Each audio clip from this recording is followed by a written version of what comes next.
ये अलग बात है कि आंधी हमारे बस में नहीं, मगर चिराग जलाना तो हमारे अख्तियार में है।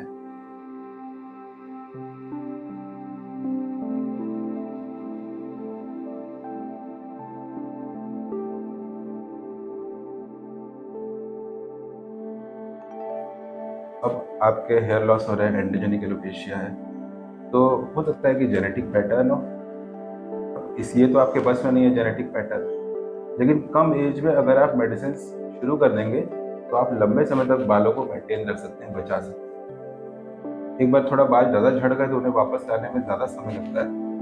पर प्रोफाइलेक्टिव ट्रीटमेंट यानी कि झड़े ही नहीं आगे, पहले से ही ट्रीटमेंट शुरू कर दीजिए। अगर आपको ऐसा लगता है कि आपके अंदर जेनेटिक टेंडेंसी है, आपके भाइयों में या फादर में या उनके भाइयों में अगर मेल पैटर्न बाल्डनेस की टेंडेंसी है, तो आपको पहले ही प्रोफाइलेक्टिव ट्रीटमेंट शुरू कर देना चाहिए।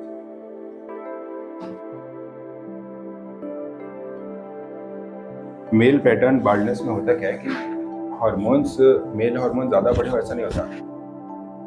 जो हेयर रूट्स होती हैं वो सेंसिटिव होती हैं normal level of male hormone के लिए। तो मेल हार्मोन जो है वो डीएचटी बनता है, डाईहाइड्रोटेस्टोस्टेरोन। ये डीएचटी जा करके हेयर रूट्स में उसके रिसेप्टर्स होते हैं, वहाँ पर रूट्स को डिस्टर्ब करता है, तो बाल झड़ने लगते हैं। तो कुछ लोगों के बाल ज़्यादा सेंसिटिव होते हैं हार्मोन्स के प्रति, और इसी को हम कहते हैं कि जेनेटिक टेंडेंसी। तो एक दवा होती है, उसका नाम है फिनेस्ट्राइड। ये उस रिसेप्टर को जो हेयर रूट्स में है जाकर के ब्लॉक करती है, ताकि मेल हार्मोन का जो डीएचटी है वहाँ पे वर्क ना कर सके, और इस तरह से बाल बच जाते हैं।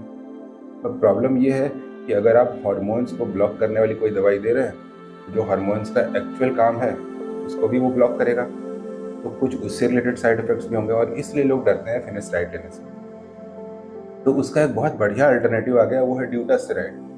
वो उससे 3-4 गुना ज़्यादा इफेक्टिव है, और उसके साइड इफेक्ट पहले फिनेस्ट्राइड के जो हुआ करते थे वो भी बहुत कम थे, लेकिन उसकी तुलना में नेग्लिजिबल हैं, साइड इफेक्ट्स है ही नहीं।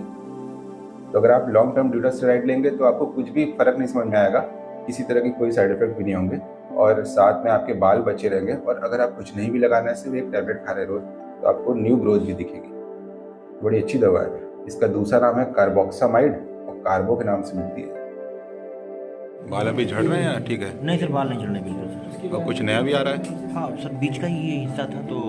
ये भरा है पहले से? हाँ, पहले से भर गया सर।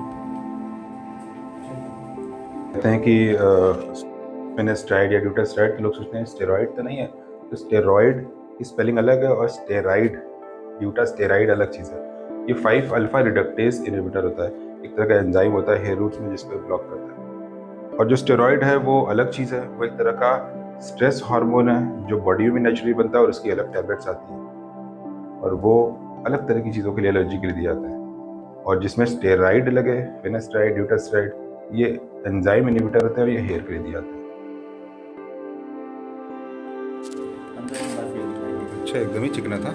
हाँ सर। इस हिसाब से तो बढ़िया हो गया।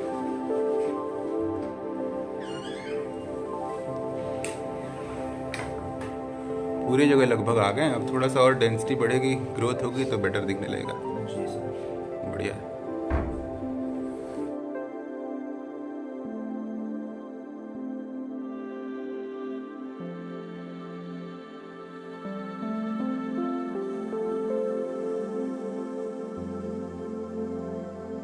दो चीज़ें बताएंगे बाल की ट्रीटमेंट, एक बहुत पुराने ज़माने का, एक नए ज़माने का। तो सन 1800 की बात है, अमेरिका में एक चीज़ बड़ी वायरल हो गई, और वो था बालों का ऐसा यूनिक ट्रीटमेंट जो कि तुम सोच भी नहीं सकते हो। स्नेक ऑयल, सांप का तेल। और एक वहाँ पर परफॉर्मर्स थे, वो ड्रामा परफॉर्म करते थे। उस ज़माने में फिल्मों का उतना चलन नहीं था, तो ड्रामा परफॉर्मर्स थे जो कि उनका नाम था 7 सुदरलैंड सिस्टर्स। विकीपीडिया आप सर्च करोगे तो मिलेगा। तो उन लोगों के बाल खुद बहुत लंबे थे, उसका फ़ायदा उठा के वो अपना एक तेल बेचते थे। और अभी भी होता है ऐसा कि कई तरह के तेल बेचे जाते हैं, और कहा जाता है कि इससे बाल अच्छे होते हैं। तो स्नेक ऑयल सन 1800 के आसपास की बात है, बड़ा फेमस हुआ था। तीसरी बात ये कि जो सबसे लेटेस्ट दवा है हेयर फॉल के लिए, वो है लिटफुलो, फाइजर की है, और इसको यूएस एफडीए ने अप्रूव किया है। यूएस एफडीए ने अप्रूव किया मतलब कि दवा 100% काम करती है, क्योंकि ये बहुत ही स्ट्रिक्ट क्राइटेरिया होते हैं उनके अप्रूवल के। और ये एक जीनस काइनेस इनहिबिटर है जो कि हेयर रूट्स में इन्फ्लेमेशन को कंट्रोल करता है। तो ये अभी तक की सबसे लेटेस्ट दवा है। सुबह 9 बजे से आते हैं। वही उषा गुप्ता के बगल में है सर। हाँ, उषा गुप्ता वाली कॉलोनी में आएंगे तो डॉक्टर तलंग लेन में है।